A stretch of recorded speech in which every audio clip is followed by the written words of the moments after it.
hindi na bago ang usapin ng pag-impeach sa akin.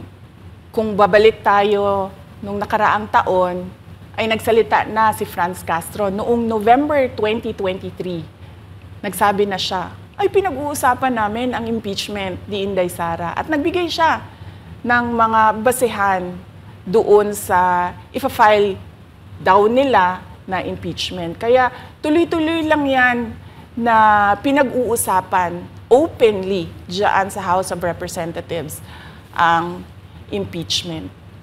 At lagi nandyan sa gitna si Franz Castro sa usaping impeachment sa akin. Unang-una, walang misuse ng confidential funds, walang misuse ng funds ng Department of Education.